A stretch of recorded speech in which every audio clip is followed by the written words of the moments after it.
قل أعوذ برب الفلق من شر ما خلق ومن شر غاسق إذا وقب ومن شر النفاثات في العقد ومن شر حاسد إذا حسد قل أعوذ برب الناس ملك الناس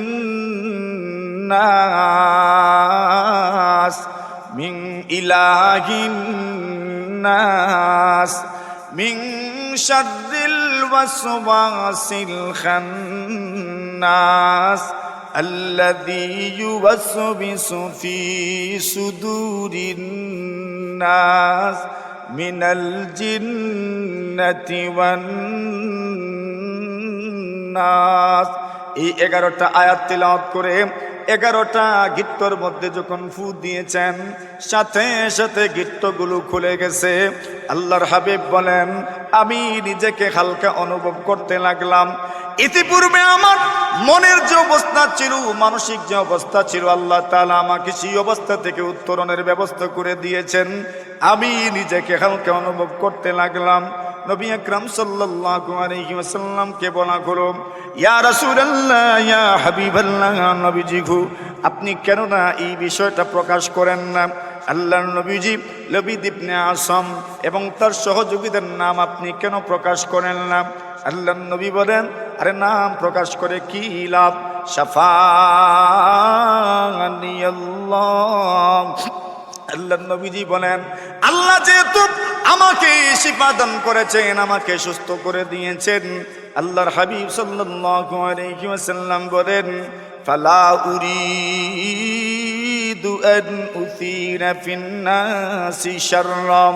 আল্লাহর নবী বলেন, আমি লোকদের মধ্যে কোনো ক্রিয়া দেখতে চাই না, প্রতিক্রিয়া দেখতে চাই না। যা হওয়ার তো হয়ে গেছে। আল্লাহ তো আমাকে শিফা দান করেছেন, সুস্থতা দান করেছেন। শুধু এতটুকুই সীমাবদ্ধ নয়, এই আয়াতগুলো যদি কেউ তিলাওয়াত করে কিয়ামত পর্যন্ত কোনো মানুষ যদি এই সূরাগুলো তিলাওয়াত করে, আল্লাহ পরওয়ারদিগারে আলম জাদু টোনা থেকে তাকে হেফাজত করবেন। আল্লাহ পরওয়ারদিগারে আলম উফরি থেকে তাকে হেফাজত করবেন। আল্লাহ তাআলা জিন্নাতের আসর থেকে তাকে হেফাজত করবেন। ভূত এবং ফেরেতের আসর থেকে আল্লাহ তাকে হেফাজত করবেন। আল্লাহর হাবিব সাল্লাল্লাহু আলাইহি ওয়াসাল্লাম বলেন, কোন মানুষ যদি সকালবেলা 3 বার সূরা ইখলাস এবং 3 বার সূরা ফালাক, 3 বার সূরা নাস এবং সন্ধ্যার পরে আবার 3 বার সূরা ইখলাস, 3 বার সূরা ফালাক, আবার 3 বার সূরা নাস যদি তিলাওয়াত করতে পারে, আল্লাহর নবীজি সাল্লাল্লাহু আলাইহি ওয়াসাল্লাম বলেন, পুরা দিন রাত 24 ঘন্টার ভিতরে কোনো ধরনের জাদু, কোনো ধরনের সালান আপনার উপর আসর করতে পারবে না। সুবহানাল্লাহ। মাদান আবদুহু ওয়া রাসূলুহু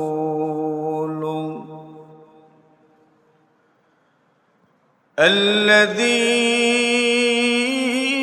أرسله الله تعالى إلى كافة الناس بشيرا ونذيرا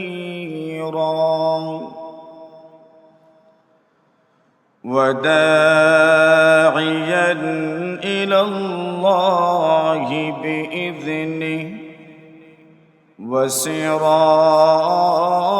وسراجا منيرا.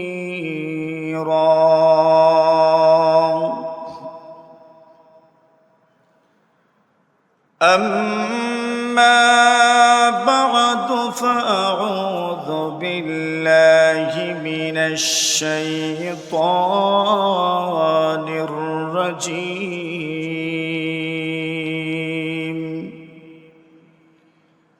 بسم الله الرحمن الرحيم.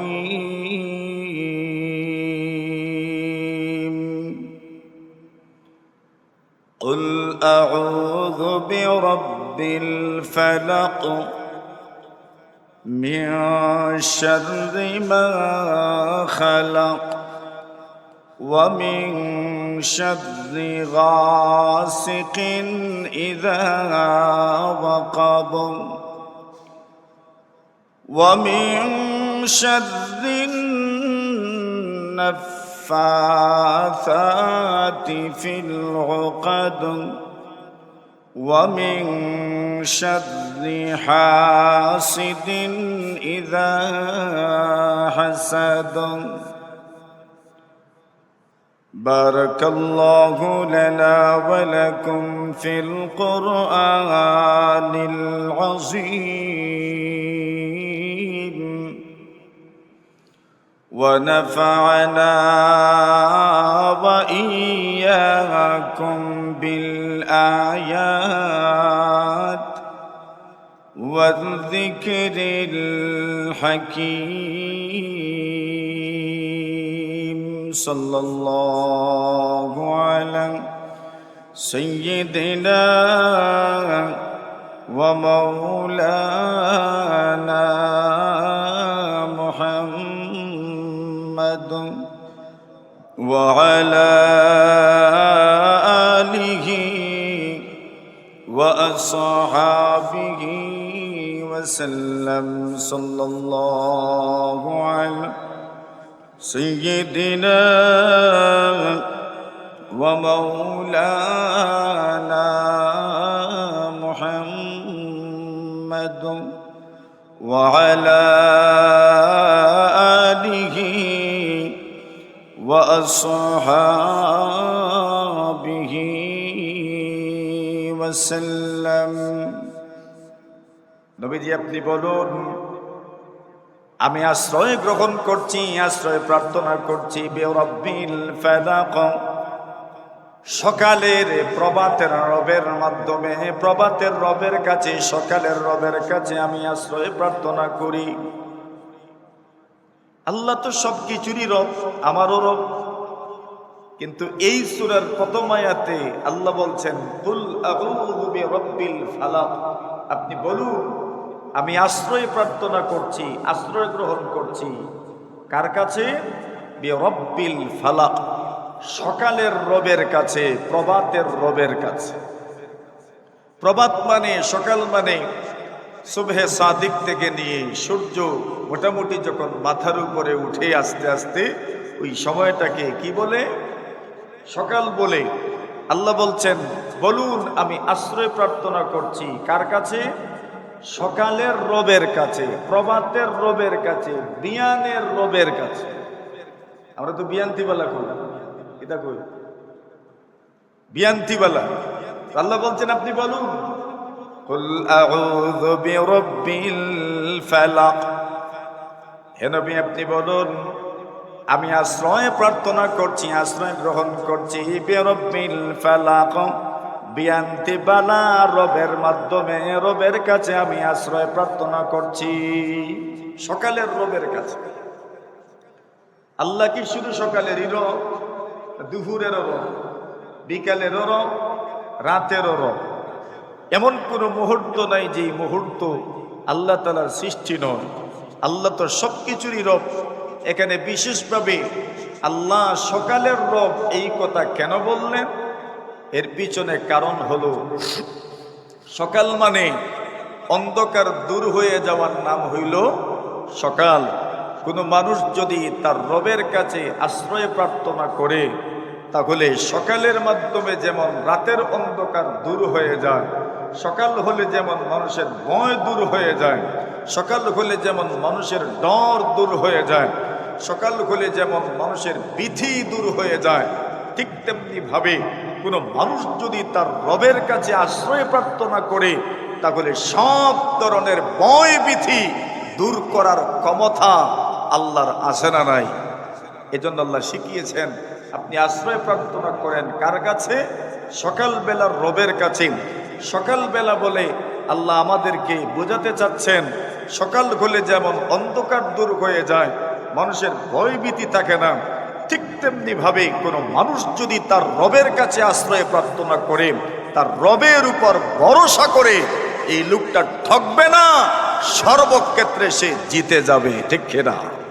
সর্বক্ষেত্রে সে জিতবে। ওই কথাটা আল্লাহ আমাদেরকে বিশেষভাবে বুঝিয়েছেন। কুল আউযু বিরাব্বিল ফালাক।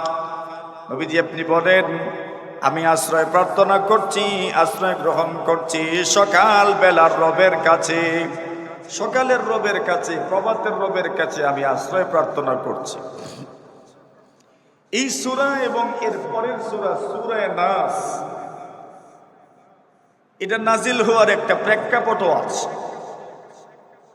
রাসূল আকরাম সাল্লাল্লাহু আলাইহি ওয়াসাল্লামের বিরুদ্ধে মক্কার বেঈমানদের যেমন ষড়যন্ত্রের কোনো শেষ ছিল না, মদিনা যাওয়ার পরে মদিনার অধিবাসী মুনাফিক এবং ইহুদিদের ষড়যন্ত্রের কোনো শেষ ছিল না। কোনোভাবেই তারা রাসূলকে শান্তিতে থাকতে দেবে না, এটা ছিল তাদের একদম পণ। যে কোনো কিছুর বিনিময়ে মুহাম্মদকে শান্ত থাকতে দেয়া যাবে না। আল্লাহর রাসূলের সাহাবায়ে কেরাম যখন হাবশায় হিজরত করে গেলেন, সেখানেও তারা লোক পাঠিয়েছে মুসলমান যেন শান্তিতে থাকতে না পারে, কিন্তু তারা সেখানে খুব সুবিধা করে উঠতে পারে নাই। কেননা হাবশা মানে ইথিওপিয়া, মধ্যখানে আরব সাগর, এটা পাড়ি দিয়ে যেতে হয়, স্থল যুদ্ধে অংশগ্রহণ করার কোনো সুযোগ নাই। দ্বিতীয়ত এদের ভাষা মক্কাবাসীর ভাষার চাইতে ভিন্ন ভাষা, বিদায় এদের সাথে তাদের ডিসকাসটা এত সহজ ছিল না।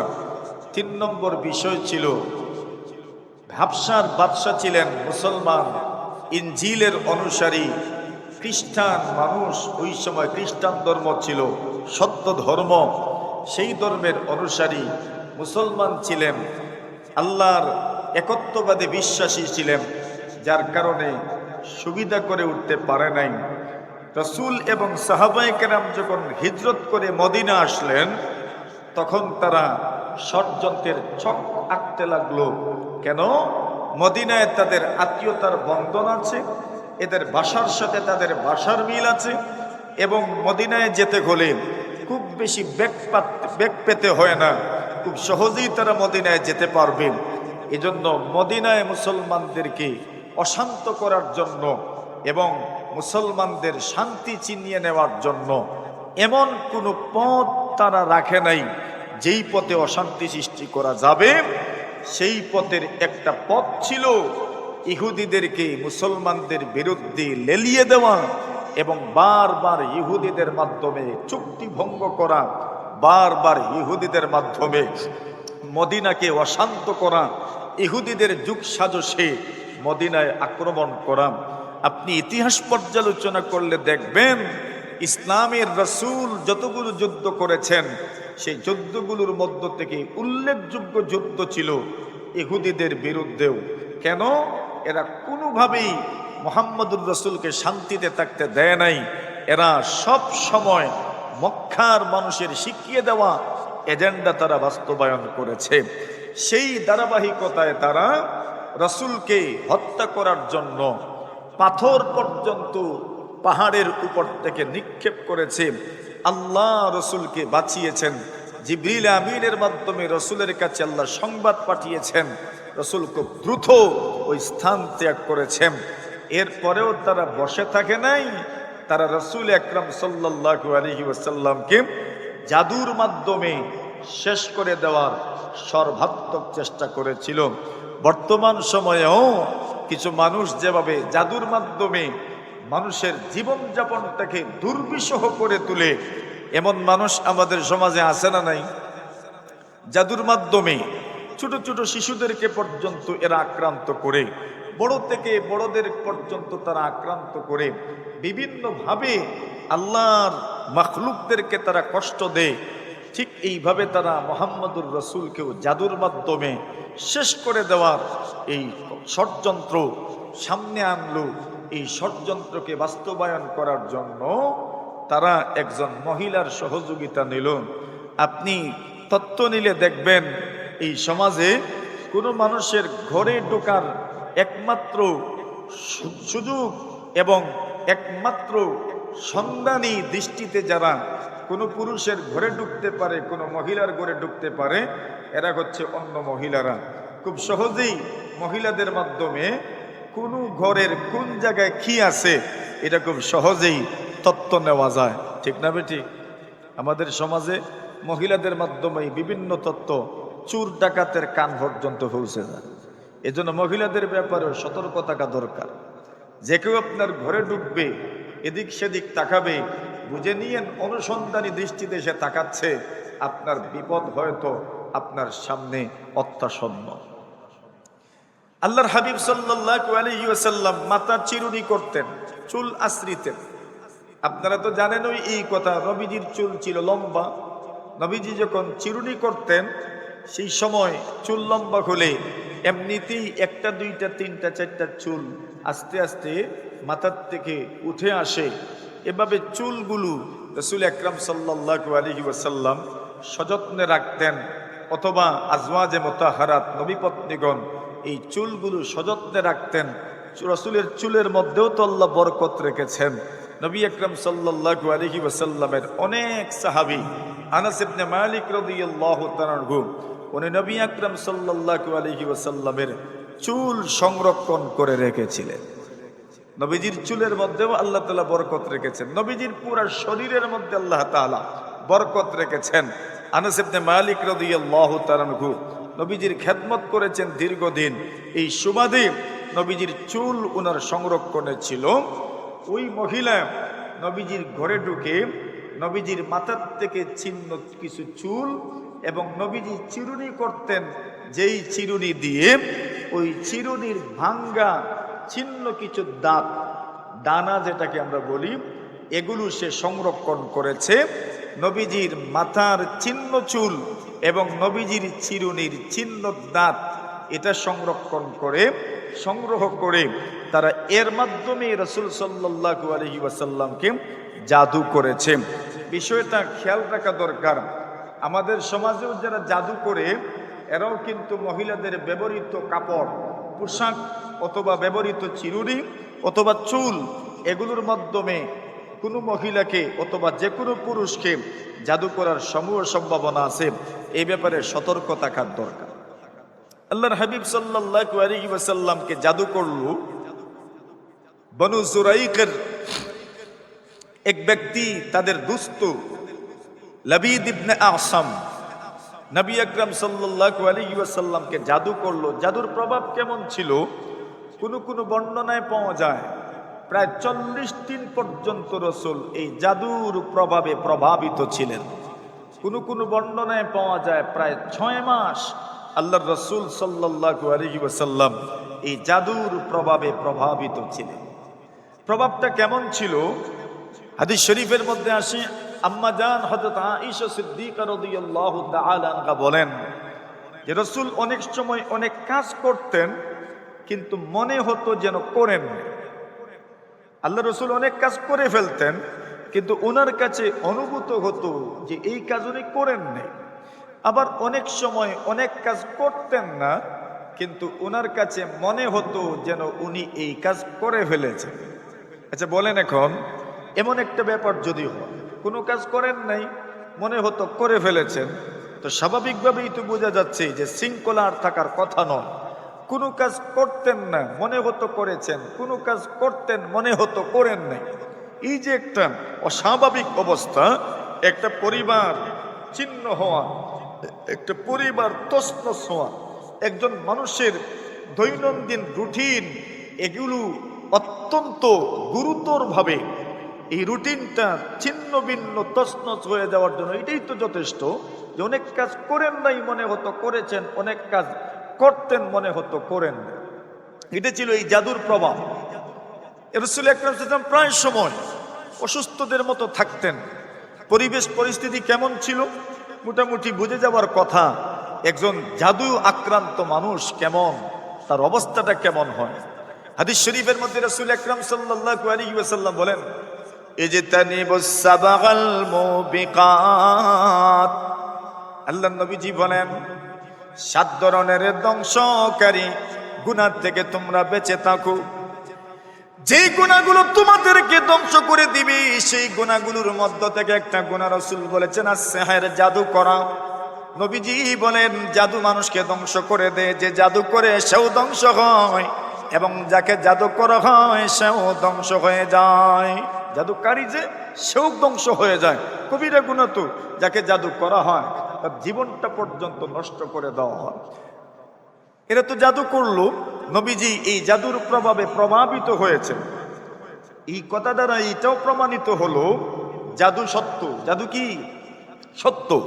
জাদুর প্রভাব আছে, জাদুর প্রভাবে মানুষ প্রভাবিত হয়। এটা আল্লাহ তাআলাই সৃষ্টি করেন, সৃষ্টিকর্তা আল্লাহ তাআলা। আল্লাহ তাআলা এই জাদুর মাধ্যমে অনেক মানুষকে প্রভাবিত করেন, কিন্তু এর ঔষধও আল্লাহ তাআলা বর্ণনা করে দিয়েছেন। এই দুনিয়াতে এমন কোনো জিনিস নেই এটা খারাপ আর এটার কোনো চিকিৎসা আল্লাহ বলেন নাই, এমন কোনো জিনিস নেই। যত জিনিসের ক্রিয়া আছে, প্রতিক্রিয়া আছে, এটার ক্রিয়া প্রতিক্রিয়াকে ধ্বংস করার জন্য আল্লাহ তাআলা ঔষধও দিয়েছেন, প্রেসক্রিপশন দিয়েছেন। এমন কোনো জিনিস নেই যেটা আছে কিন্তু তার প্রেসক্রিপশন নাই। গুনাহ মানুষ করবে, এই গুনাহ করলে পরে গুনাহকে দূর করবেন কিভাবে, গুনাহ মুক্ত হবেন কিভাবে, গুনাহকে শেষ করবেন কিভাবে, প্রেসক্রিপশন আছে না নাই? তওবা, প্রেসক্রিপশনের নাম হলো তওবা। আল্লাহ তাআলা এমন কোন জিনিস সৃষ্টি করেন নাই, ক্রিয়া প্রতিক্রিয়া নাই, যেটার চিকিৎসা নাই। আল্লাহর জমিনে নাই, সবটার চিকিৎসা আছে। এখন জাদু তো হয়ে গেল, নবীজি প্রভাবিত হলেন। আল্লাহ তাআলা রাসূল আকরাম সাল্লাল্লাহু আলাইহি ওয়াসাল্লামকে সুস্থতা দিলেন। নবীজি বলেন, আম্মা জানা আয়েশা সিদ্দিকা বর্ণনা করেন, দুইজন ফেরেশতা নবীজির কাছে আসলেন। আল্লাহর হাবিব সাল্লাল্লাহু আলাইহি ওয়াসাল্লাম বলেন, একজন ফেরেশতা আমার পায়ের পিছনে দাঁড়ালেন আর আরেকজন ফেরেশতা আমার শিয়রে মাথার পাশে দাঁড়ালেন। একজন আরেকজনকে প্রশ্ন করলেন, এই লোকের কি হয়েছে? তো অপরজন জবাব দিলেন, ওনাকে জাদু করা হয়েছে। সুবহানাল্লাহ। নবীজি ইতিপূর্বে বুঝেন নাই হয়েছেটা কি, ইতিপূর্বে নবীজি জানতেনই না কি হয়েছে, কিন্তু প্রভাবে প্রভাবিত হচ্ছেন। জাদুর প্রভাব রাসূলের উপর এমন ভাবে ফুটে উঠেছে, নবীজি নিজেও জানতেন না। ওই দুই ফেরেশতার আগমনের পরে নবীজি এদের কথোপকথনে, এদের কথাবার্তায় বুঝতে পারলেন যে রাসূল জাদুতে আক্রান্ত। একজন জিজ্ঞাসা করলেন, ওনার হয়েছেটা কি? আরেকজন জবাব দিলেন, উনি তো মাতবুব, মানে উনি জাদুতে আক্রান্ত। জিজ্ঞাসা করলেন, অপরজন জিজ্ঞাসা করেন, কে জাদু করেছে? বলেন, লাবিদ ইবনুল আসাম জাদু করেছে। কোথায় জাদু করেছে? কি দিয়ে জাদু করেছে? বললেন, জাদু করেছে ওনার মাথার চিহ্ন চুল দিয়ে, ওনার চিরুনির চিহ্ন ভেঙ্গে যাওয়া দাঁত দিয়ে এরা জাদু করেছে। পেঁচিয়ে পেঁচিয়ে পেঁচিয়ে পেঁচিয়ে জাদু করেছে। কোন জায়গায় রাখা আছে সেগুলো? বললেন, বানু দারওয়ান নামক একটা কূপ আছে, কুয়া আছে, পরিত্যক্ত কুয়া। ইন্দারা আপনাদের দেশে আগে ছিল, আপনাদের এলাকায় পাহাড়ি অঞ্চলে আগে ছিল, আপনার টিলা অঞ্চলে ইন্দারা। এখন এগুলো কম, আগে কুয়া বেশি, কুয়ার উপরই আমরা বেশিরভাগ নির্ভরশীল ছিলাম। এখন কুয়া টুয়া কম। বলছেন পরিত্যক্ত ওই কুয়াতে খেজুরের যে ছড়ি আছে, ওই খেজুরের ছড়ির সাথে মিশিয়ে পাথর চাপা দিয়ে রাখা আছে। এখানে গেলেই দাঁতও পাওয়া যাবে, চুলও পাওয়া যাবে। পাথর সরিয়ে খেজুরের ওই খাদির থেকে চুল এবং চিরনের দাঁতগুলো নিয়ে আসেন, আল্লাহ তাআলা আপনাকে শিফা দান করবেন। সুবহানাল্লাহ। নবীজি এটা দেখেছেন, আর দেখার পরে সকালবেলা আলী রাদিয়াল্লাহু তাআলা আনহু এবং সহযোগীদেরকে রাসূল পাঠাইলেন ওই পরিত্যক্ত কুয়াতে পাথরের নিচ থেকে এটা উঠায় আনার জন্য। নবীজির বর্ণনা মতো ওনারা গেলেন, এটা পেলেন, উঠায় নিয়ে আসলেন। আল্লাহ তাআলা এমন এক প্রেক্ষাপটে সূরা ফালাক আর সূরা নাসের 11 খানা আয়াত নাজিল করেছেন। সুবহানাল্লাহ। কতখানা? এখানে 11টা গিট্টু দিচ্ছে। কতটা? 11 আপনার গ্রন্থে দিয়েছে, 11টা গিট্টু দিছে, আর 11 গিট্টু দিয়ে জাদু করেছে। আল্লাহ তাআলা বললেন, হে রাসূল, আপনি এক কাজ করেন, এক এক আয়াত পড়বেন, এক একটা গিট্টু খুলে যাবে। 11 আয়াত তিলাওয়াত করেছেন, সবগুলো গ্রন্থি গিট্ট আল্লাহ তাআলা খুলে দিয়েছেন।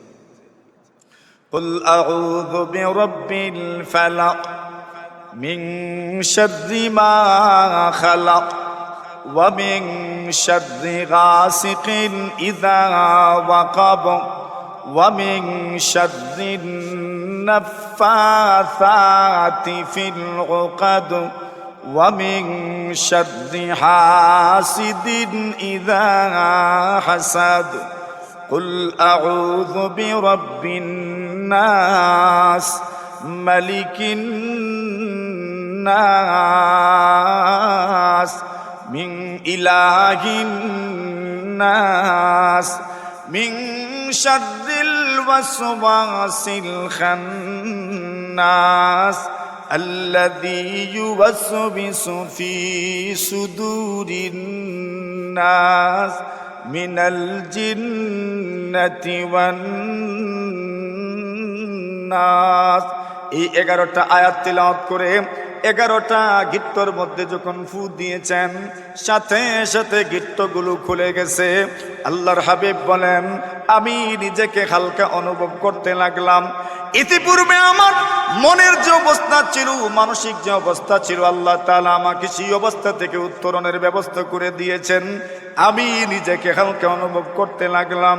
নবী আকরাম সাল্লাল্লাহু আলাইহি ওয়াসাল্লামকে বলা হলো, ইয়া রাসূলুল্লাহ, ইয়া হাবিবাল্লাহ, নবীজি গো, আপনি কেন না এই বিষয়টা প্রকাশ করেন না? আল্লাহর নবীজি লবিদ ইবনে আসম এবং তার সহযোগীদের নাম আপনি কেন প্রকাশ করেন না? আল্লাহর নবী বলেন, আরে নাম প্রকাশ করে কি লাভ? শাফাআনি আল্লাহ। আল্লাহর নবীজি বলেন, আল্লাহ যেহেতু আমাকে শিফা দান করেছেন, আমাকে সুস্থ করে দিয়েছেন, আল্লাহর হাবিব সাল্লাল্লাহু আলাইহি ওয়াসাল্লাম বলেন, ফালা উরিদু আন উসিরা ফিন নাসি শাররা। আল্লাহর নবী বলেন, আমি লোকদের মধ্যে কোনো ক্রিয়া দেখতে চাই না, প্রতিক্রিয়া দেখতে চাই না। যা হওয়ার তো হয়ে গেছে। আল্লাহ তো আমাকে শিফা দান করেছেন, সুস্থতা দান করেছেন। শুধু এতটুকুই সীমাবদ্ধ নয়, এই আয়াতগুলো যদি কেউ তিলাওয়াত করে কিয়ামত পর্যন্ত কোনো মানুষ যদি এই সূরাগুলো তিলাওয়াত করে, আল্লাহ পরওয়ারদিগারে আলম জাদু টোনা থেকে তাকে হেফাজত করবেন। আল্লাহ পরওয়ারদিগারে আলম উফরি থেকে তাকে হেফাজত করবেন। আল্লাহ তাআলা জিন্নাতের আসর থেকে তাকে হেফাজত করবেন। ভূত এবং ফেরতের আসর থেকে আল্লাহ তাকে হেফাজত করবেন। আল্লাহর হাবিব সাল্লাল্লাহু আলাইহি ওয়াসাল্লাম বলেন, কোন মানুষ যদি সকালবেলা 3 বার সূরা ইখলাস এবং 3 বার সূরা ফালাক, 3 বার সূরা নাস এবং সন্ধ্যার পরে আবার 3 বার সূরা ইখলাস, 3 বার সূরা ফালাক, আবার 3 বার সূরা নাস যদি তিলাওয়াত করতে পারে, আল্লাহর নবীজি সাল্লাল্লাহু আলাইহি ওয়াসাল্লাম বলেন, পুরা দিন রাত 24 ঘন্টার ভিতরে কোনো ধরনের জাদু, কোনো ধরনের সালান আপনার উপর আসর করতে পারবে না। সুবহানাল্লাহ। আল্লাহ তাআলা এই সূরাগুলো নাজিল করে অত্যন্ত গুরুত্বপূর্ণ একটা চিকিৎসা আমাদেরকে শিখিয়ে দিলেন। এবার আসেন আয়াতগুলো ভেঙ্গে ভেঙ্গে আমরা এই আয়াতগুলোর মধ্যে আল্লাহ কি রেখেছেন এই ব্যাপারে একটু কথা বলি। আল্লাহ বলেন, কুল আউযু বিরাব্বিল ফালাক মিন শাররি মা খালাক।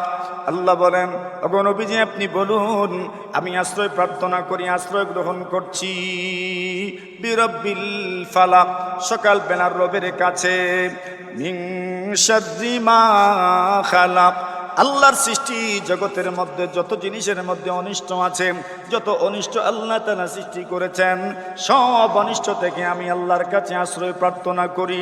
সব জিনিসের অনিষ্ট থেকে আমি আল্লাহর কাছে আশ্রয় প্রার্থনা করি। ওয়া মিন শাররি গাসিকিন ইযা ওয়াকাব, বিশেষ করে আল্লাহ উল্লেখ করছেন, ওগো নবীজি আপনি আল্লাহ তাআলার কাছে আশ্রয় প্রার্থনা করেন। কিসের থেকে আপনি আশ্রয় প্রার্থনা করবেন? আল্লাহ বলেন, ওয়া মিন শাররি গাসিকিন ইযা ওয়াকাব। আল্লাহ বলেন, রাতের অন্ধকারের অনিষ্ট থেকে আল্লাহর কাছে আমি আশ্রয় প্রার্থনা করি। রাতের অন্ধকারের অনিষ্ট থেকে আমি আল্লাহর কাছে আশ্রয় প্রার্থনা করি। রাত যখন গভীর হয়, ওই সময় রাতের মধ্যে যত অনিষ্ট আছে সেই অনিষ্ট থেকে আমি আল্লাহর কাছে আশ্রয় প্রার্থনা করি। চোর যখন চুরি করতে যায় তখন চোর তো গভীর রাত্রে চুরি করতে যায়, ডাকাতি করার জন্য গভীর রাত্রে ডাকাতি করে। ভূত এবং ফেরেশতা আর জিন্নাত এরা গভীর রাত্রে মানুষের উপর বেশিভাবে আক্রমণ করে। গভীর রাত্রে চোর ডাকাত আক্রমণ করে, গভীর রাত্রে জিন্নাত ভূত ফেরেশতা মানুষের উপর আক্রমণ করে। আল্লাহ শিখায়া দিলেন ওয়া মিন শাররি গাসিকিন ইযা ওয়াকাব, তুমি আল্লাহর কাছে আশ্রয় প্রার্থনা করো। আমি আল্লাহর কাছে আশ্রয় প্রার্থনা করলাম। রাত যখন গভীর হয় ওই রাতের মধ্যে যত অনিষ্ট রাখা আছে সব অনিষ্ট থেকে আমি আল্লাহর কাছে আশ্রয় প্রার্থনা করলাম। শুধু শুধু রাত গভীর বলে অনিষ্ট হয়ে এমন নয়। আল্লাহর হাবিব সাল্লাল্লাহু আলাইহি ওয়াসাল্লাম বলেন রাতের শুরুতেও আল্লাহ তাআলা অনিষ্ট রেখেছেন। হাদিস শরীফের মধ্যে পাওয়া যায় নবী আকরাম সাল্লাল্লাহু আলাইহি ওয়াসাল্লাম বলেন সূর্য যখন অস্ত যায়, কোরআনে মাজিদের মধ্যে আল্লাহ পরবর্তীকারে আলম এই কথাগুলো অত্যন্ত সুন্দর করে বর্ণনা করেছেন। আকিমিস সালাতা লিদুলুকিশ শামসি ইলা গাসাকিল লাইল ওয়া কুরআনাল ফাজর। আল্লাহ বলছেন রাতের কিছু অংশের প্রথম অংশেও নামাজ পড়ো, রাতের মধ্য অংশেও নামাজ পড়ো। এরপরে বলছেন ওয়া কুরআনাল ফাজর, রাতের শেষ অংশেও তুমি নামাজ আদায় করো। শেষ অংশ বলতে ফজরের পূর্ব মুহূর্ত, ফজর এবং এই সময়টা। ওয়া কুরআনাল ফাজর শেষ অংশ, মধ্য অংশ ইলা গাসাকিল লাইল, এর মানে হলো ওয়া মিন শাররি গাসিকিন ইযা ওয়াকাব, গভীর রাতের অনিষ্ট থেকে আমি আল্লাহর কাছে পানা চাই। শুধু অনিষ্ট গভীর রাত্রে না, রাতের প্রথম অংশেও আল্লাহ অনিষ্ট রেখেছেন। হাদিস শরীফের মধ্যে পাওয়া যায় নবীজি বলেন সূর্য যখন অস্ত যাওয়ার সময় গনিয়ে আসে ওই সময় আল্লাহর জমিনের মধ্যে শয়তান এবং জিন্নাত ঘোরাফেরা করে। শয়তান এবং জিন্নাতেরা আল্লাহর জমিনে এরা চতুর্দিকে বিস্তৃত হয়ে যায়, চতুর্দিকে ছড়িয়ে ছিটিয়ে পড়ে। মানুষ চলাচলের রাস্তা দিয়ে এরা চলাফেরা করে। এই জন্য রাসূলুল্লাহ সাল্লাল্লাহু আলাইহি ওয়াসাল্লাম বলেন ওই সময় তোমাদের সন্তানদেরকে ঘরে রাখো, এই সময় তোমাদের সন্তানদেরকে বাহিরে রাখিও না। এই সময় তোমাদের সন্তানদেরকে তোমরা সেফে রাখো, সেফ জোনে রাখো। এই সময় তোমাদের সন্তানদেরকে তোমরা নিরাপত্তা দিও, ঘরের ভিতরে রাখো। এই জন্য দেখবেন আমাদের গ্রাম দেশে দাদা দাদি যদি জীবিত থাকেন, দাদা দাদিরা তখন পুত্রবধূকে সম্বোধন করে বলেন কই গো সন্ধ্যা হয়ে গেছে, হাঞ্জ হয়ে গেছে, মনারে গরনেও গরনেও গরনেও গরনেও। কেন বলেন এই সময় আল্লাহর জমিনের মধ্যে শয়তান চতুর্দিকে ছড়িয়ে পড়ে, জিন্নাতেরা চতুর্দিকে ছড়িয়ে পড়ে। একটা সহজে উদাহরণ দিলেই বুঝবেন, আপনি যখন আপনার গরু বা আপনার মহেশ সন্ধ্যার সময় যখন আপনি ঘরে নিয়ে যাবেন ওই সময় দেখবেন হঠাৎ করে আপনার গরু বা মহেশ শিং দিয়ে নাড়া দেন, মাথা নাড়ায়, মাঝে মধ্যে দেখবেন পা নাড়া দেন, মাঝে মধ্যে দেখবেন লাফ দিয়ে উঠে। কেন লাফ দিয়ে উঠে? হাদিস শরীফের মধ্যে পাওয়া যায় নবী আকরাম সাল্লাল্লাহু আলাইহি ওয়াসাল্লাম বলেন ওই সময় জিন্নাত এবং শয়তান ওই চতুষ্পদ জন্তুগুলোকেও কষ্ট দেন। এই জন্য রাসূল বলেন রাতের অনিষ্ট থেকে তুমি আল্লাহর কাছে পানা চাও, রাতের অনিষ্ট থেকে তুমি আল্লাহর কাছে আশ্রয় প্রার্থনা করো, রাতের অনিষ্ট থেকে তুমি আল্লাহর কাছে আশ্রয় প্রার্থনা করো। কেন রাতের পুরোটা অংশ জুড়েই কিন্তু অনিষ্ট রয়েছে, রাতের পুরোটা অংশ জুড়ে কিন্তু খারাপই রয়েছে। জিন্নাত এবং এই দুনিয়ার মধ্যে আরো যত মখলুক আছে, যে মখলুকগুলো মানুষকে কষ্ট দেয় ওই মখলুকগুলো রাত্রিবেলায় সাধারণত মানুষকে কষ্ট দেয়। আল্লাহ তাআলা শিখায়া দিলেন ওয়া মিন শাররি গাসিকিন ইযা ওয়াকাব। এরপরে আল্লাহ তাআলা বলেন ওগো নবীজি আপনি রাতের অনিষ্ট থেকে আল্লাহর কাছে আশ্রয় প্রার্থনা করেন। কেন মানুষ যখন ঘুমায় ওই সময় শয়তান আসে, শয়তান আসার পরে মানুষের মাথার মধ্যে তিনটা গিট্ট দেন, পিছনের অংশে তিনটা গ্রন্থি দেন, তিনটা গাঁট দিয়ে রাখে। নবী আকরাম সাল্লাল্লাহু আলাইহি ওয়াসাল্লাম বলেন শয়তান তাকে বলে আলাইকা লাইলুন তাবিল,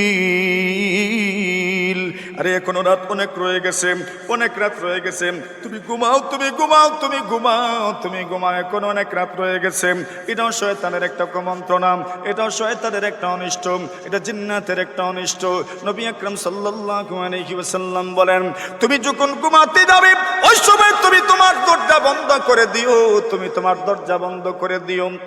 নবীজি সাল্লাল্লাহু আলাইহি ওয়াসাল্লাম বলেন, জানালাটাও তুমি বন্ধ করে দিবা, দরজাটাও তুমি বন্ধ করে দিবা। নবীজি বলেন, তুমি তোমার ভাতের ডেকটা ঢাকনা দিয়ে ঢেকে রাখবা, তরকারির ডেকটা তুমি ঢাকনা দিয়ে ঢেকে রাখবা, পানির জগটা তুমি ঢেকে রাখবা, পানির গ্লাসটা পর্যন্ত তুমি ঢেকে রাখবা। আল্লাহর হাবিব সাল্লাল্লাহু আলাইহি ওয়াসাল্লাম বলেন, দরজা বন্ধ করার সময় তুমি পড়বা বিসমিল্লাহ, তুমি দরজা জানালা বন্ধ করার সময় পড়বা তুমি বিসমিল্লাহ, তুমি বোতলটার মুখ যখন তুমি লাগাইবা, ডিফা লাগাইবা, ওই সময় তুমি পড়বা বিসমিল্লাহ। যখন তুমি যোগের মুখ বন্ধ করবে, তুমি সুরাহি, তুমি কলসের মুখ বন্ধ করবে। কলস তো এখন আর পাওয়া যায় না, এখন তো টেপ পাওয়া যায়। আল্লাহর হাবিব সাল্লাল্লাহু আলাইহি ওয়াসাল্লাম বলেন, যোগের মুখ বন্ধ করো আর বিসমিল্লাহ পড়ো, গ্লাসের মুখ বন্ধ করো আর বিসমিল্লাহ পড়ো, টেপটা বন্ধ করো আর তুমি বিসমিল্লাহ পড়ো। টেপ দ্বারা হাত দৌত করা শেষ, মুখ দৌত করা শেষ, কুলি করা শেষ, এবার টেপটা বন্ধ করবেন। নবীজি বলেন, তুমি বিসমিল্লাহ পড়ে বন্ধ করে দাও। আল্লাহর হাবিব বলেন, তুমি বাতিটা নিভায়া দাও, বাতি নিভায়া দাও, বাতি নিভায়া দাও এবং বিসমিল্লাহ পড়ো, বিসমিল্লাহ পড়ো। কেন জানোনি? জানোনি? আল্লাহর হাবিব বলেন, বলা যায় না, বলা যায় না। আগের যুগের কথা একটু চিন্তা করেন। ওই যুগেতে ছিল আপনার ল্যামের বিষয়, ওই যুগে ছিল হারিকেনের ব্যাপার। হারিকেনের মধ্যে সুতা আছে, সুতা আছে। ওই সুতাটা যখন কোনো জিন্নাত অথবা কোনো ইনসান অথবা অন্য কোনো মাখলুক, ইঁদুর আছে আপনার ঘরে, বিলাই আছে, ওই বিলাই বা ইঁদুর যখন আপনার ল্যাম্প বা আপনার হারিকেনটা টানতে থাকবে, পুরাটা ঘর জ্বলে যাওয়ার সম্ভাবনা আছে। আবার বিলাইয়ের আকৃতি তো জিন্নাতও ধারণ করতে পারে, সাপের আকৃতি জিন্নাত ধারণ করতে পারেন, আপনার ঘরে ইঁদুরের আকৃতি জিন্নাত ধারণ করতে পারেন। এইভাবে আপনার সর্বনাশ করতে পারে, আপনার অনিষ্ট করতে পারে। আল্লাহ শিখায়া দিলেন, ওয়া মিন শাররি গাসিকিন ইযা ওয়াকাব। ওগো নবীজি, আপনি বলেন, আয় আল্লাহ, আমি আল্লাহ তাআলার কাছে আশ্রয় প্রার্থনা করি, সকালের রবের কাছে আমি আশ্রয় প্রার্থনা করি।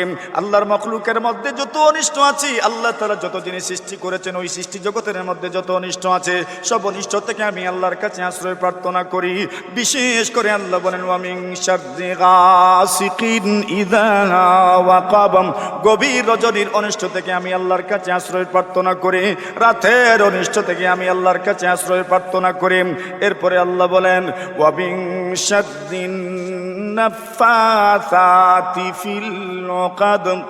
আল্লাহ বলেন, ওগো নবীজি, আপনি আল্লাহর কাছে আশ্রয় প্রার্থনা করবেন কোন জিনিস থেকে? আল্লাহর কাছে আশ্রয় প্রার্থনা করবেন, ওয়া মিন শাররিন নাফাসাতি ফিল উকাদ। গ্রন্থিতে জাদুর মাধ্যমে, গ্রন্থির মধ্যে ফুৎকার দানকারিনী, ফুক দানকারিনী মহিলাদের অনিষ্ট থেকে আমি আপনার কাছে আশ্রয় প্রার্থনা করি। কেন মহিলাদের মধ্যেও জাদু হয়, এখানে শুধু মহিলা উদ্দেশ্য নয়, জাদুকর পুরুষের অনিষ্ট থেকে আমি আপনার কাছে আশ্রয় প্রার্থনা করি, জাদুকর মহিলাদের অনিষ্ট থেকে আমি আপনার কাছে আশ্রয় প্রার্থনা করে, সালামদাতাদের অনিষ্ট থেকে আমি আপনার কাছে আশ্রয় প্রার্থনা করে, সব ধরনের অনিষ্টকারীদের অনিষ্ট থেকে আমি আপনার কাছে আশ্রয় প্রার্থনা করে। ওয়া মিন শাররিন নাফাসাতি ফিল উকাদ। এরপরে আল্লাহ বলেন, ওয়া মিন শাররি হাসিদিন ইযা হাসাদ। আল্লাহ বলেন, হিংসুক যখন হিংসা করে, ওই হিংসুকদের অনিষ্ট থেকে আমি আল্লাহর কাছে আশ্রয় প্রার্থনা করি। সুবহানাল্লাহ। কার থেকে? হিংসুকদের অনিষ্ট থেকে আল্লাহর কাছে আশ্রয় প্রার্থনা করি। তো বোঝা গেল হিংসুকের অনিষ্ট আছে না নাই? হিংসুকের অনিষ্ট আছে। এই দুনিয়াতে তো স্বাভাবিক মানুষের বেশি ক্ষতি হয় হিংসুকদের হিংসার কারণে। নবী আকরাম সাল্লাল্লাহু আলাইহি ওয়াসাল্লাম বলেন, আল্লাহ তাআলা আমাকে শিখায়া দিয়েছেন, ওয়া মিন শাররি হাসিদিন ইযা হাসাদ। হিংসুক যখন হিংসা করে, ওই হিংসুকের অনিষ্ট থেকে আমি আল্লাহর কাছে আশ্রয় প্রার্থনা করি। কেন? হিংসুক মানুষ আল্লাহর জমিনের পরতে পরতে আছে। এই দুনিয়াতে আপনি যদি একটু সফলতার দিকে, একটু সামনের দিকে অগ্রসর হন, আপনি যদি সফলতার দিকে ধাবিত হন, আপনি যদি সফলতার দিকে এগিয়ে যান, আপনার দুশমন এবং আপনার হিংসুকদের সংখ্যা কমবে না, বরং বেড়ে যাবে। ঠিক কিনা? এই দুনিয়াতে কোনো মানুষ যখন সফলতার দিকে ধাবিত হয়, তখন আমরা বাঙালি মানুষ তো এটা টানিয়ে লামানোর চেষ্টা করে। ঠিক না বে? ঠিক ইজ্জত মানুষ নাইনি সমাজ না আছে। দেখছেন নি আল্লাহর বান্দা বলছিল বলে, আমরা দেশের জাতীয় খেলার নাম কি? তা আমরা দেশের জাতীয় খেলা কোনটা? কফটি, কাবাডি, হাডু ডুডু, জাতীয় খেলা, এটা আমরা দেশের জাতীয় খেলা হলো হাডুডুডু। আচ্ছা, হাডুডুডু জাতীয় খেলার খেলা নাই? এই হাডুডুডুর সাথে বাঙালি জাতির নেচার এবং তাদের গতিমতির পুরা মিল আছে। হাডুডুডুতে একজন সফল হইতে চায়, প্রাণপণ চেষ্টা করে সফল হওয়ার জন্য, আর বাকি সবাই মিলে এরা টানে। কেন টানে? সফল হতে দিতে চায় না, সফল হতে দেয় না, সফল হতে দেয় না। কেউ সফল হইতে চায় আর বাকি সবাই টানে তাকে ব্যর্থ করার জন্য। বাঙালির সাথে এই খেলার একবারে মিল আসেনি না নাই? এই দুনিয়াতে আপনি সফলতার ছোঁয়া পেয়ে যান, একটু দেখবেন কত মানুষ আপনার পিছনে লেগে যাবে আপনাকে টেনে সাইজ করার জন্য। অভাব নাই, রেডি মানুষ আপনাকে সাইজ করার জন্য। আপনাকে সফল হতে দেবে না, প্রাণপণ চেষ্টা করবে। এই অনিষ্ট থেকে আল্লাহর কাছে আশ্রয় প্রার্থনা করতে হয়, তবেই কোনো হিংসুকদের হিংসা আপনাকে দমায় রাখতে পারবে না। ঠিক না বে ঠিক? হিংসুকদের হিংসা আপনাকে দমাইতে পারবে না। তবে এই দোয়া পড়তে হবে, আল্লাহর কাছে আশ্রয় প্রার্থনা করতে হবে। ওয়া মিন শাররি হাসিদিন ইযা হাসাদ। আল্লাহ রাসূল সাল্লাল্লাহু আলাইহি ওয়াসাল্লাম বলেন, ইন্নাল হাসাদ, জেনে রাখো নিশ্চয় হাসাদ, হিংসা এমন একটা জিনিস, ইয়াকুলুল হাসানাত কামা তাকুলুন নারুল হাতাব। আল্লাহ নবী বলেন, নিশ্চয় নিশ্চয় হিংসা মানুষের আমলকে নষ্ট করে দেন। যেমন ভাবে মানুষের কাঠকুণ্ড, লাকড়ির টুকরা আগুনের মাধ্যমে যেমন ভাবে লাকড়ি একদম শেষ হয়ে যায়, লাকড়ি যেমন আগুনের মাধ্যমে একদম শেষ হয়ে যায়, আল্লাহর হাবিব বলেন মানুষের আমল মানুষের হিংসা নষ্ট করে দেন। এই দুনিয়াতে যত মানুষ হিংসুক, হিংসুকদের আমলের কোনো দাম নাই, হিংসুকদের আমলের কোনো দাম নাই। আল্লাহ পরবর্তীকারে আলম বলেন, তুমি যে হিংসা করো কেন করো, কেন করো? এই ব্যক্তিকে যা দিয়েছেন দিয়েছেন তো আল্লাহ, তবে কে তুমি আল্লাহর উপর প্রশ্ন করতে চাও? না না, তুমি আল্লাহর উপর প্রশ্ন করতে পারো না। আল্লাহ তাআলা যাকে যা দিয়েছেন, তোমার কোনো হিংসার কারণে তা কোনো দিন বন্ধ করা যাবে না। ঠিক কিনা? তুমি হিংসা করবা কেন?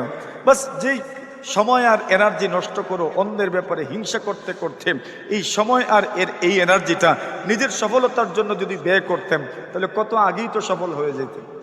কিন্তু না, আপনি করেন কি? আপনি অন্যের পিছনে পড়ে থাকেন, অন্যের প্রতি আপনি হিংসা, আপনার সব সময় হিংসাত্মক মনোভাব রাখেন, তো আপনার হিংসা আপনাকে ধ্বংস করবে, আপনাকে কখনো সফল হতে দিবে না। ইয়াকুম ওয়াল হাসাদ, এই জন্য নবী বলেন হিংসা থেকে বেঁচে থাকো। আল্লাহর হাবিব বলেন, ইন্নাল হাসাদ ইউতফিউ নূরাল হাসানাত।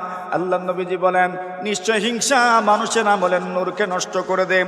মানুষের আমলের মধ্যে আল্লাহ এক ধরনের নূর রেখেছেন, মানুষের আমলের মধ্যে আল্লাহ এক ধরনের দীপ্তি রেখেছেন, মানুষের আমলের মধ্যে আল্লাহ এক ধরনের জ্যোতি রেখেছেন। সেই আমলের প্রভাব মানুষের অন্তরে পড়ে, আমলের কারণে মানুষের অন্তর আলোকিত হয়, আমলের কারণে মানুষের অন্তর উজ্জ্বল হয়, আমলের কারণে মানুষের অন্তর আলোকিত হয়, আর আমলের কারণে মানুষের অন্তর পরিষ্কার হয়। কিন্তু হিংসুক যারা হয়, এদের আমল থাকে না, আমল থাকে না, আমলের নূরও থাকে না। হিংসুকদের অন্তরটা কি পরিমাণ কালো হয়, যদি দেখানো যেত তবে চাওয়ার মতো কারো শক্তি থাকতো না। ঠিক না? এমন ভাবে এদের অন্তরটা কালো হয়ে যায়। হিংসা এমন এক আগুনের নাম, এই আগুনে স্বয়ং হিংসুক জ্বলে। যার প্রতি হিংসা করেন ওই ব্যক্তির কোনো ক্ষতি হয় না, কিন্তু হিংসুক জ্বলতে থাকে। আচ্ছা দেখেন, হিংসা যদি আপনার থাকে না, আল্লাহ তাআলা আপনার জন্য জান্নাতের ওয়াদা করেছেন। সুবহানাল্লাহ। হিংসুক জান্নাতে পর্যন্ত যাবে না। আল্লাহ বলেন, ওয়া নাযা'না মা ফি সুদুরিহিম মিন গিল্লিন ইখওয়ানা আলা সুরুরিম মুতাকাবিলিন। আল্লাহ বলেন, মানুষ যখন জান্নাতে যাবে, ওয়ানা জানা মাফি সুদুরিহিম মিন গিল। আল্লাহ বলেন, জান্নাতীরা যখন জান্নাতে যাবে, আল্লাহ পরবর্তীকারে আদম এদের অন্তর থেকে হিংসা দূর করে দিবেন।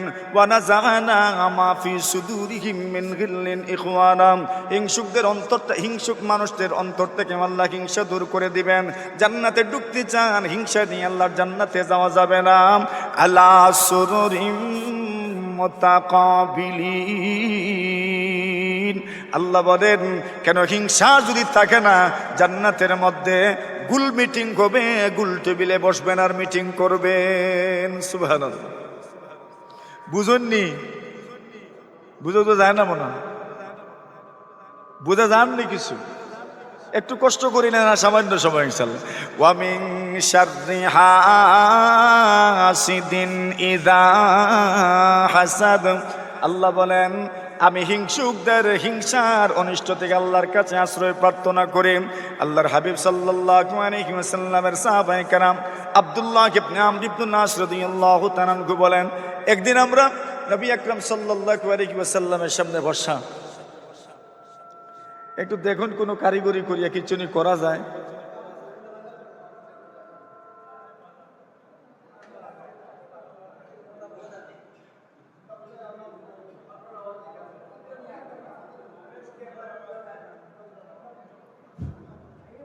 এখন কিছু বোঝা যায়নি, কিছু ওই আগের মতো হয়েছে আর কি।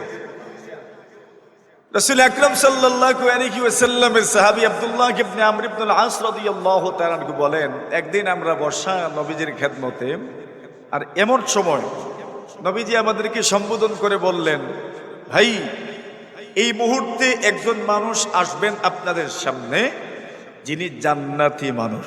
সুবহানাল্লাহ।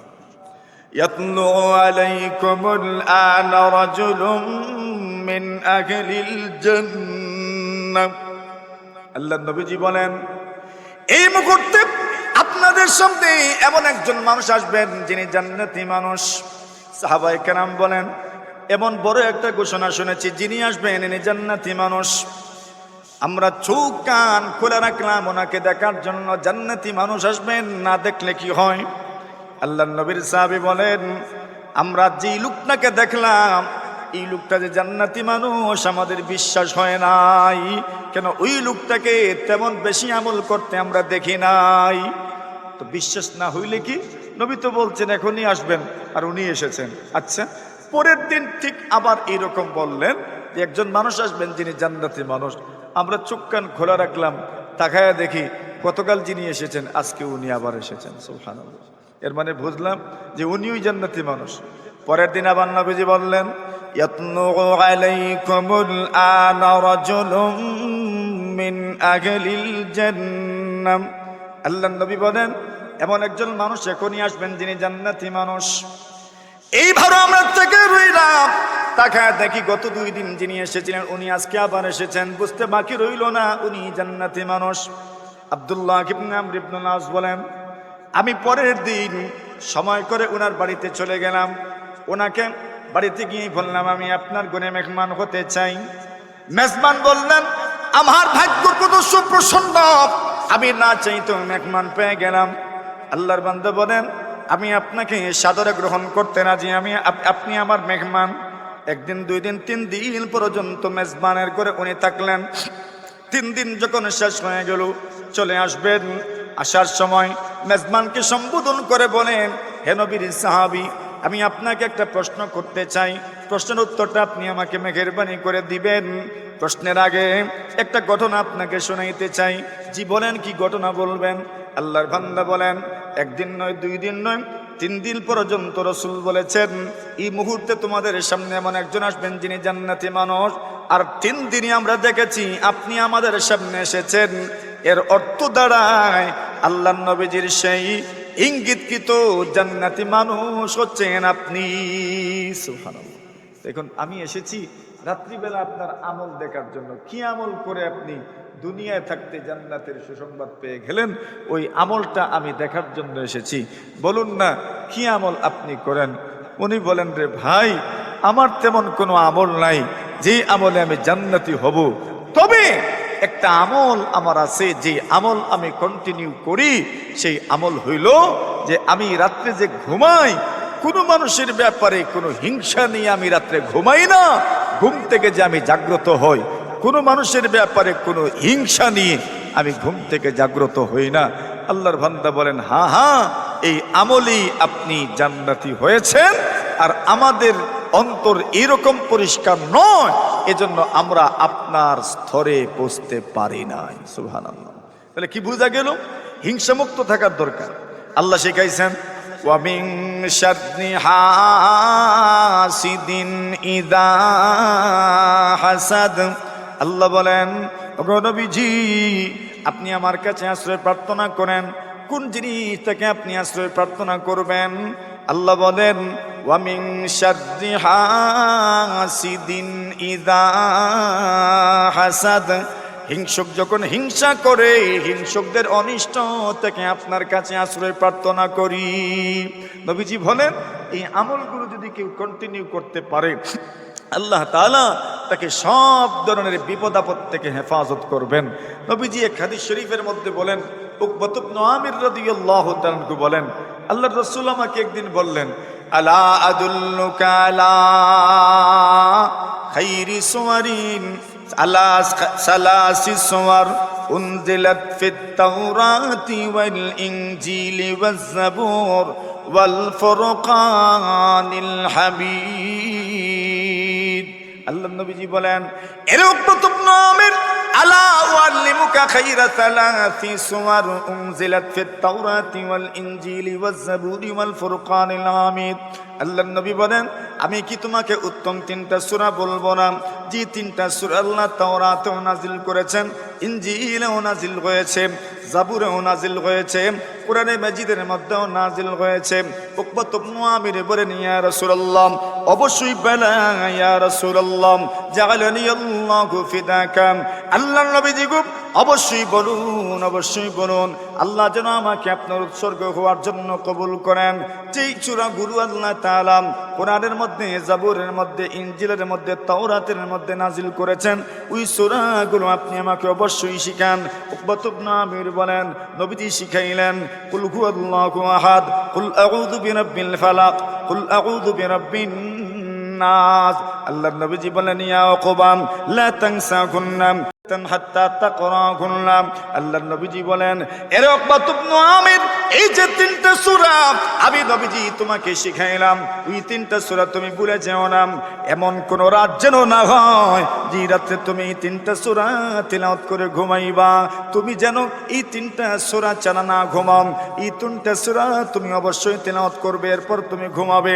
উকবাত ইবনে আমির বলেন, ফামা নাসিতুকুন্না মুয ক্বালা লা তানসাকুন্না ওয়ালাম আবিত লাইলাতান হাত্তা আকরাকুন্না। উকবাত ইবনে আমির বলেন, নবীজি বলেছেন, এই তিনটা সূরা তুমি ভুলে যাও না। কোন রাত যেন এমন না হয় যে রাতে তুমি তিনটা সূরা তিলাওয়াত করো নাই, মানে প্রতি রাত্রে তুমি তিনটা সূরা তিলাওয়াত করে ঘুমাবে।